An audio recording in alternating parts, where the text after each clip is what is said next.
श्री राम जय राम जय जय राम। श्री राम जय राम जय जय राम। श्री राम जय राम जय जय राम। श्री राम जय राम जय जय राम। श्री राम जय राम जय जय राम। श्री राम जय राम जय जय राम। श्री राम जय राम जय जय राम। श्री राम जय राम जय जय राम। श्री राम जय राम जय जय राम। श्री राम जय राम जय जय राम। अब आप सभी भक्त लोग बहुत एकाग्रचित होकर सुने। कल आपके साथ कुंभकर्ण के मोह की बात बताई गई कि मोह सकल व्याधिन कर मूला। और मैंने आपसे निवेदन किया था, बस ये समझ लीजिए यही सबसे बड़ा रोग है। और आप और हम लोग इसे नजरअंदाज ना करें, इसे जानें, समझें और इससे बचने का प्रयत्न करें। ये काम, ये क्रोध, ये लोभ सब इसी से पैदा होते हैं। तो कल आपने देखा, पहले तो कुंभकर्ण रावण को डांट रहा है कि तुमने अच्छा नहीं किया। जगदम्बा हरि आनी अवसर चाहत कल्याण। पहले तो तू जगदम्बा को, सीता माँ को उठा लाया, चुरा लाया, हरण कर लाया और अब अपना कल्याण चाहता है। देखिएगा, कुंभकर्ण ज्ञानी था, लेकिन उस ज्ञान का क्या लाभ। ज्ञान हमारे पास भी है, आपके पास भी है, लेकिन जो ज्ञान मोह के आगे लंगड़ा हो जाए, जो ज्ञान मोह के आगे, ममता के आगे लंगड़ा हो जाए, अपने हथियार डाल दे, वो ज्ञान किसी काम का नहीं। मैंने बताया कि कुंभकर्ण का अहंकार देखो कहाँ तक था, कि कल भी बताया था कि जब कुंभकर्ण लड़ने जाता है तब भी उसका अहंकार प्रदर्शित होता है। रावण ने उससे पूछा कि तुम्हारे साथ कितनी सेना भेजें, कितने हाथी, कितने रथी, कितने घुड़सवार, कितने पैदल। ये सब सुनकर कुंभकर्ण हंसने लगता है। कहता है सेना लेकर तो तुम लड़ने जाया करो, मैं भला सेना लेकर जाऊंगा। यहां पर भी अहंकार। क्या कारण था, उसने क्यों कहा ऐसा? बोले अगर सेना के साथ जाऊंगा, कल राम लक्ष्मण को कैद करके लेके आऊंगा या मार के आऊंगा, तो सेना भी कहेगी हम भी तो लड़े थे, उनका भी नाम होगा। मुझे किसी की सहायता की जरूरत नहीं।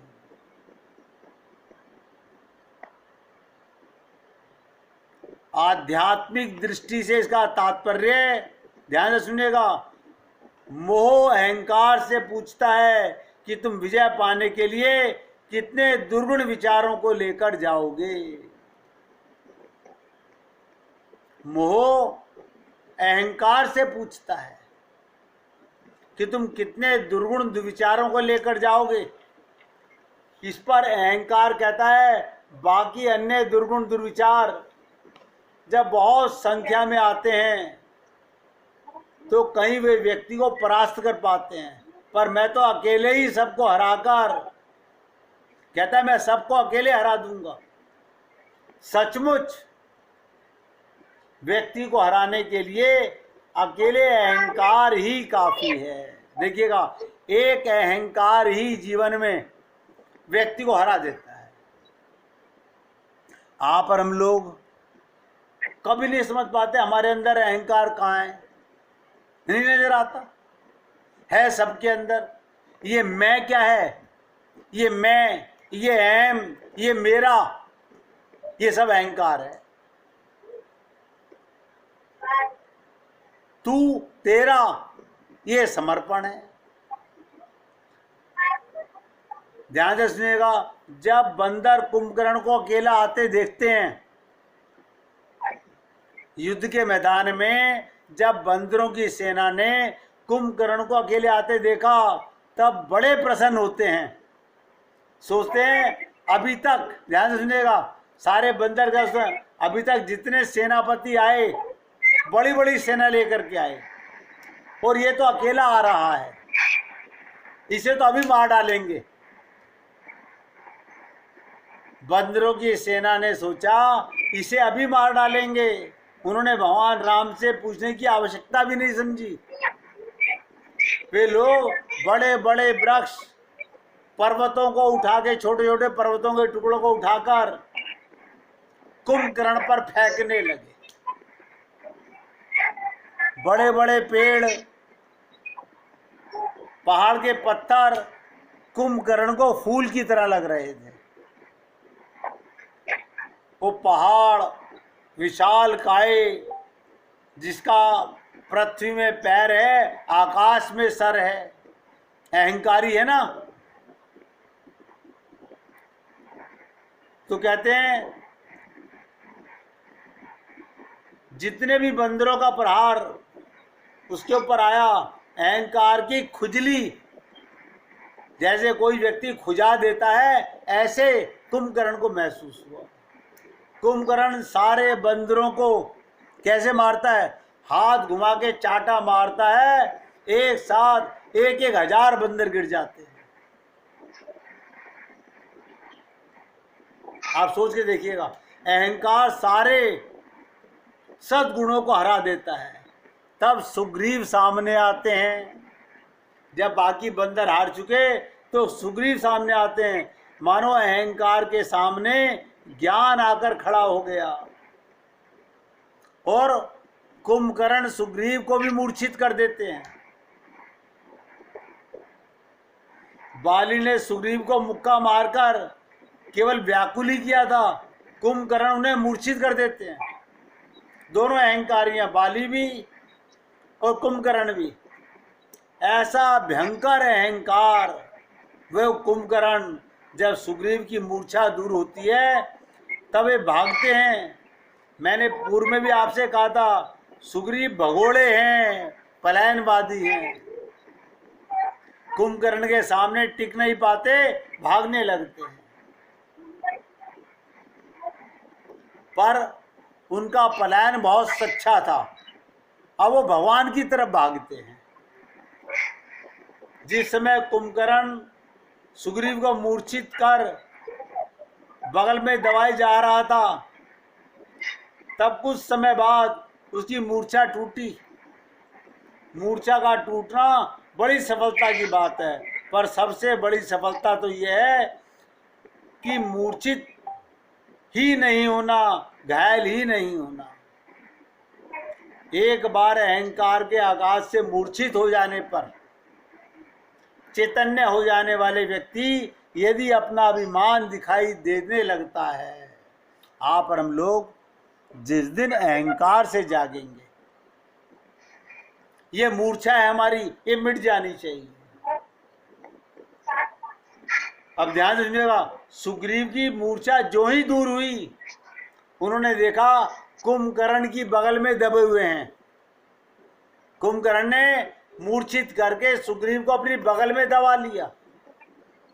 उनकी आंखों में आंसू आ गए सुग्रीव की। सोचने लगे, हाय मुझे भगवान के चरणों में होना था और कहाँ मैं अहंकार की बगल में दबा हुआ हूँ। इससे बड़ा मेरा दुर्भाग्य और क्या हो सकता है। और ये सोचकर वो अहंकार के पकड़े से छूटने का उपाय करने लगे। सुग्रीव ने सोचा मैं लड़ूंगा तो कुंभकर्ण को नहीं मार सकता। देखिए सुग्रीव समझ गए मैं कुंभकर्ण को नहीं मार सकता, पर हाँ कुछ खरोच अवश्य सकता हूं। उसने क्या करा, जाते जाते बंदर ने, सुग्रीव ने अपने पंजे से कुंभकर्ण के नाक कान काट लिए। बोले मार नहीं सकता मैं इसको।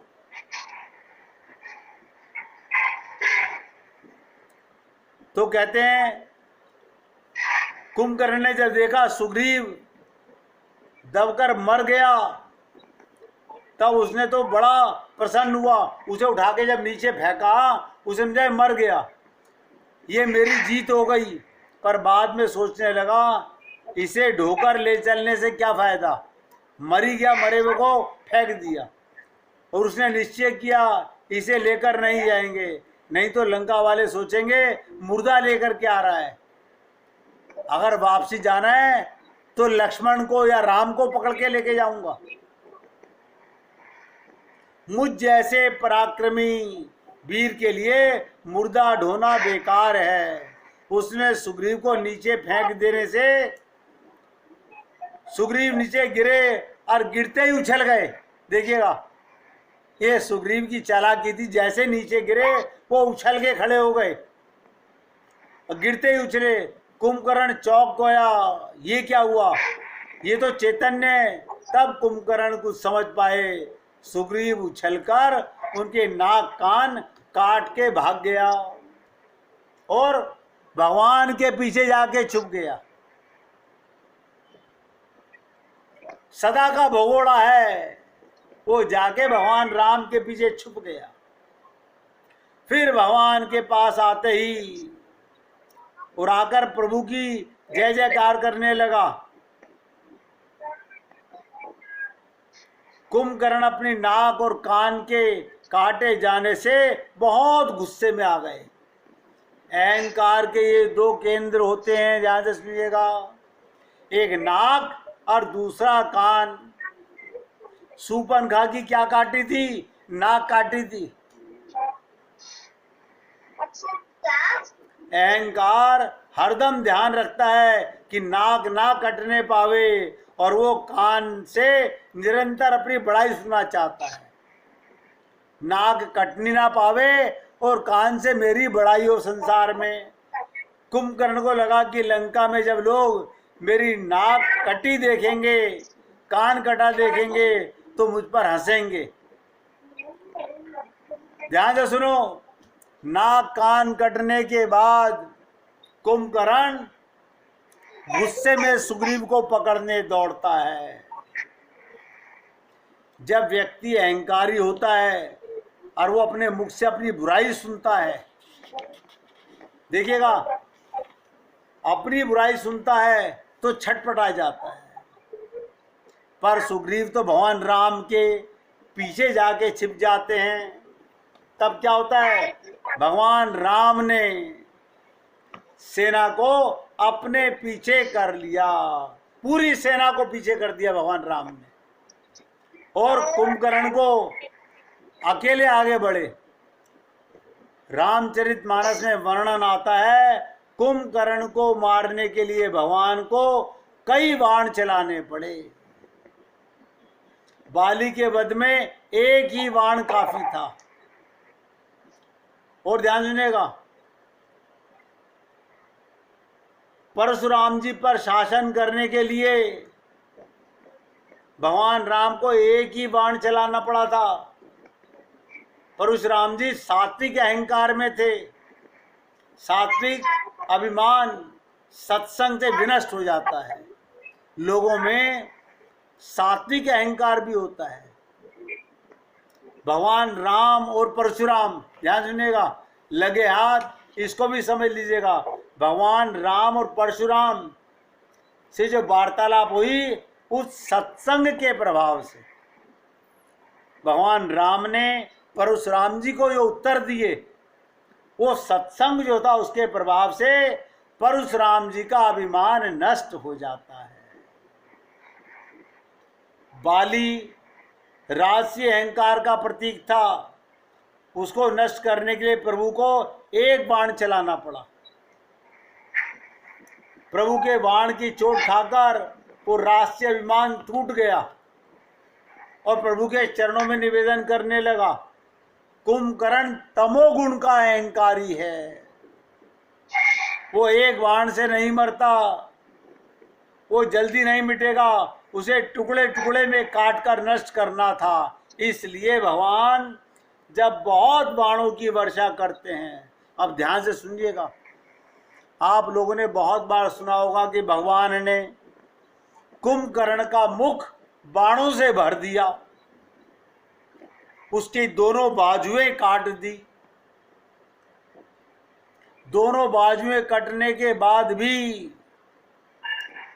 वो चिंगाड़ता हुआ भगवान राम की तरफ दौड़ा।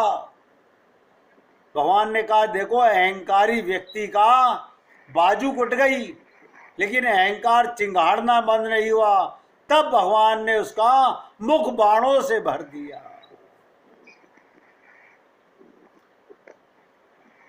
अहंकार को मुक्ति देनी चाहिए भगवान श्री राम का तात्पर्य से सुग्रीव ने तो इसकी नाक कान काटे, तो हमें चाहिए कि इसके मुंह भी बंद कर दिया जाए। अहंकारी व्यक्ति पहले जो चाहता है कि उसकी कोई प्रशंसा करे, पर जब उसे प्रशंसा करने वाला कोई नहीं मिलता तो स्वयं अपने मुंह से अपनी प्रशंसा का आनंद लेने लगता है। इसलिए भगवान राम कुंभकर्ण के मुख को बाणों से भर देते हैं। उन्हें लगता है यदि इसकी वाणी खुली रही तो मरते समय रावण की जय बोलकर अपनी वाणी का दुरुपयोग करेगा। इस प्रकार पहले अहंकार की नाक कान काट दी गई, कानों पर प्रहार किया गया, फिर उसके भुजाएं काटी गई और अंत में उसका मुंह बंद कर दिया गया। लेकिन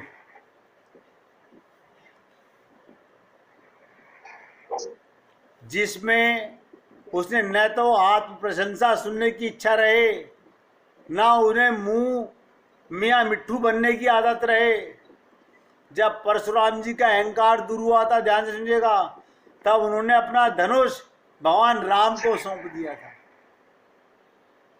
अगर आप लोगों को याद हो, सीता विवाह में जब राम परशुराम जी का संवाद हुआ तो परशुराम जी अपना धनुष भगवान राम के चरणों में रखकर वन को चले गए।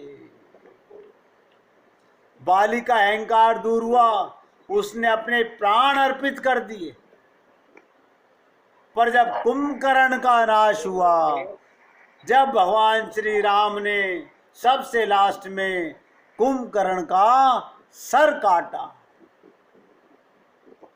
तो बड़ी विचित्र बात हुई। बाली ने अलग काम किया, परशुराम जी ने अलग काम किया, और कुंभकर्ण क्या कर रहा है? तासु तेज प्रभु बदन समाना, उसका तेज, उसकी आत्मा निकलकर प्रभु के मुख में घुस गई। इस प्रकार अहंकार की मुक्ति हो गई। तो अब ध्यान से सुनेंगे आप और हम लोग, अहंकार का केंद्र कान है। अहंकार का केंद्र कान है। जैसा कुंभकर्ण के नाम से मैंने आपको बताया था, कुंभकर्ण, उसके कान कुंभ के समान थे, मटकों के समान थे। वो अपनी तारीफ सुनना चाहता था। अहंकार कान के प्रशंसा रस पीना चाहता है, मुंह में अपनी प्रशंसा करना चाहता है। वैसे ही परशुराम जी के जीवन में भी दिखाई देता था। ध्यान समझिएगा, जब परशुराम जी लक्ष्मण जी के शब्दों से चिढ़ करके विश्वामित्र से कहते हैं जरा इस लड़के को बताइए कि मैं कौन हूं। परशुराम जी ने विश्वामित्र जी से कहा था जरा इस लड़के को बताइए मैं कौन हूं। तब लक्ष्मण जी कटाक्ष करते हैं, क्या आपको भी दूसरे भाषण देने वाले की आवश्यकता है? आप तो अकेले ही काम के लिए पर्याप्त हैं। रामचरितमानस में चुपाई पढ़ी होगी, क्या कहा था लक्ष्मण जी ने? अपने मुंह तुम आपनी करनी, बार अनेक भांति बहुवर्णी, नहीं संतोष तब पुनि कछु कहू, जनि ऋषि रोग दुसह दुख सहू। आप तो अपने ही मुंह से अपनी करनी अनेकों प्रकार वर्णन कर रहे हैं। जो लोग अपनी तारीफ खुद करते हैं, परशुराम जी ने कहा था ना, मैंने कितनी बार क्षत्रियों का वंश समाप्त कर दिया। अपने मुंह से तारीफ नहीं करनी चाहिए। क्रोध रोग का रसाय मत। सही है, आप स्वयं अपना इतना परिचय दे चुके हैं, अब दूसरा कोई आपका परिचय क्या दिलाएगा? ध्यान से सुनिएगा, जहां अभिमान होगा वहां व्यक्ति आत्म प्रशंसा सुनना चाहेगा। संत महात्माओं में सबसे बड़ी खूबी यही होती है, वो कहते ना, निंदक नीड़े राखिए, बुराई करने वालों के पास में रहिए, प्रशंसा करने वालों के पास नहीं। व्यक्ति आत्म प्रशंसा सुनना चाहेगा और अपने मुंह से अपनी प्रशंसा करेगा। नारद जी के जीवन में भी हमें यही क्रम दिखाई देता है। देखिएगा कहां से बात चली है। बाली, कुंभकर्ण, परशुराम जी, और अब मैं नारद जी की चर्चा बताने जा रहा हूं। नारद जी के जीवन में भी हमें यही क्रम दिखाई दिया। आप कहेंगे कैसे? अब समझ लेते हैं 2 मिनट। सबसे पहले नारद जी ने क्या करा? काम पर विजय प्राप्त की और कामदेव ने उनकी प्रशंसा की। फिर उनके मन में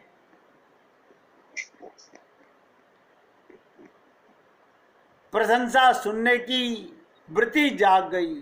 अहंकारी व्यक्ति अपनी उपलब्धि का प्रचार चाहता है, इसलिए अपने मुख से अपनी उपलब्धि सुनाने के लिए नारद जी शंकर भगवान के पास गए।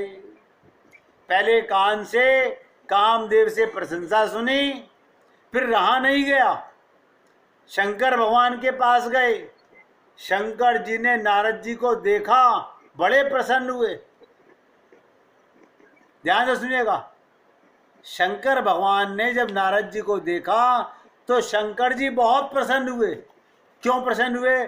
उन्होंने कहा चलो एक भक्त आ रहे हैं सामने, तो अब राम कथा सुनने को मिलेगी। लेकिन उन्हें क्या पता था, ये तो अभिमान में प्रशंसा का अहंकार लेकर आ रहे हैं।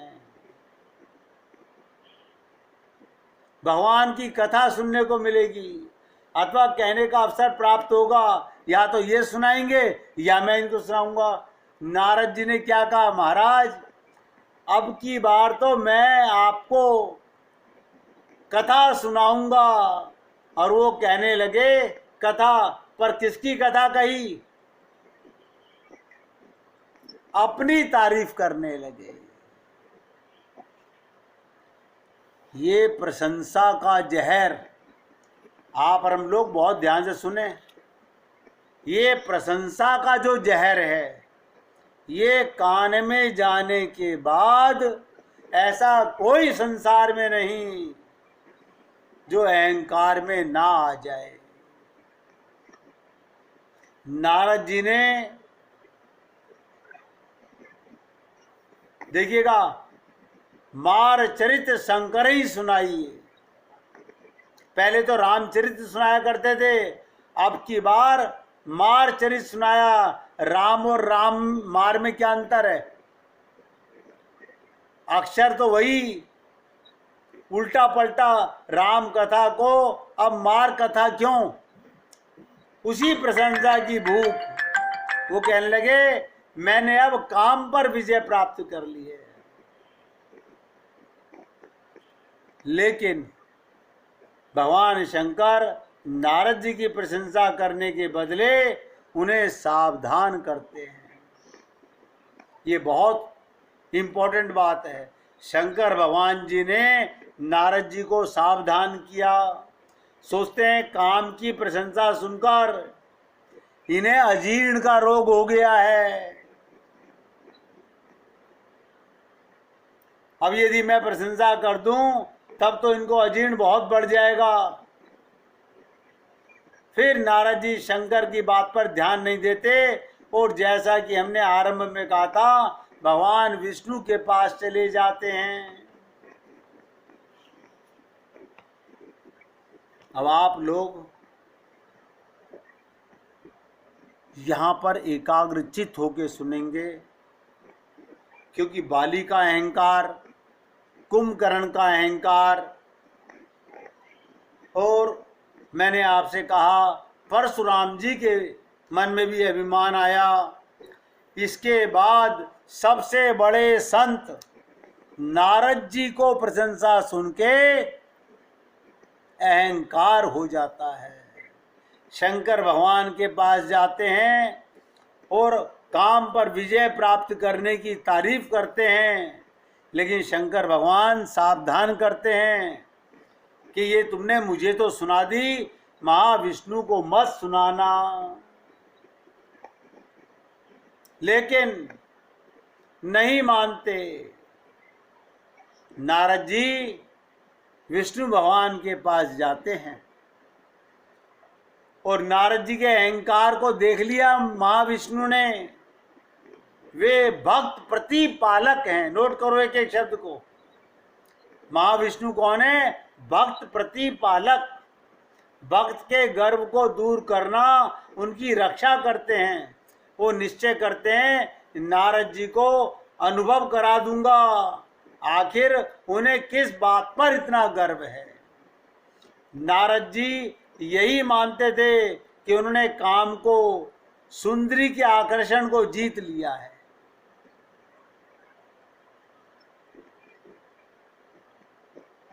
नारद जी को लगा मैंने काम को विजय कर लिया और मैंने सुंदरी अप्सराओं पर विजय प्राप्त कर ली, लोभ को हरा दिया, क्रोध को हरा दिया। अब तो भगवान निश्चय करते हैं कि नारद को इन्हीं 3 कसौटियों पर कसकर देखेंगे। देखिएगा रामचरितमानस का ये दृष्टांत, जो व्यक्ति किसी गुरु मुख से सुन लेगा और अपने जीवन में से अहंकार को मिटा पाएगा, मेरेपन को मिटा पाएगा, वो भगवत प्राप्ति पर बहुत अग्रसर हो जाएगा। तो भगवान निश्चय करते हैं नारद को इन 3 कसौटियों पर कसकर देखेंगे, काम, क्रोध, लोभ की, जिससे नारद के अहंकार का ज्वर उतर जाए। ये अहंकार का बुखार। अब आप सोचिएगा, लोग वाग 20-20, 30-30 साल हो गए प्रार्थना कर रहे हैं, जप तप कर रहे हैं, साधना कर रहे हैं, अहंकार तो है मैं का। जब नारद जी में अहंकार आ सकता है तो कौन ऐसा जीव है जिसमें अहंकार नहीं आ सकता। तो भगवान क्या करते हैं, ध्यान समझिएगा।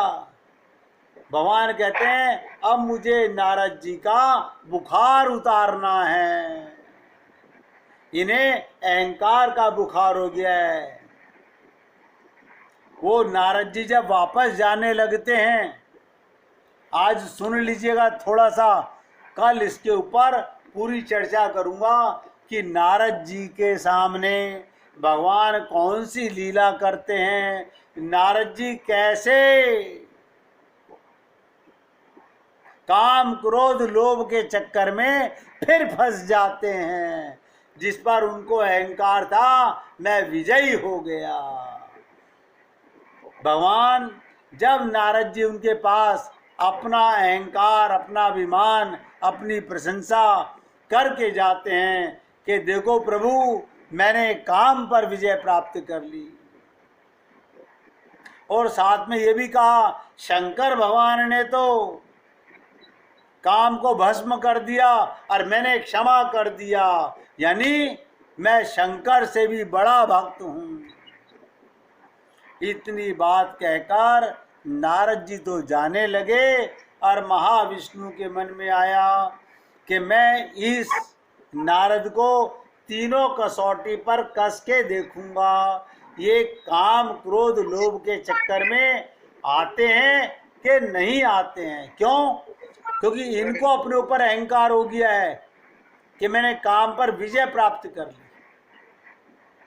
असलियत में अगर विजय प्राप्त करने का मतलब भगवान ने जो कसौटी की उसमें नारद जी कामयाब हो जाते।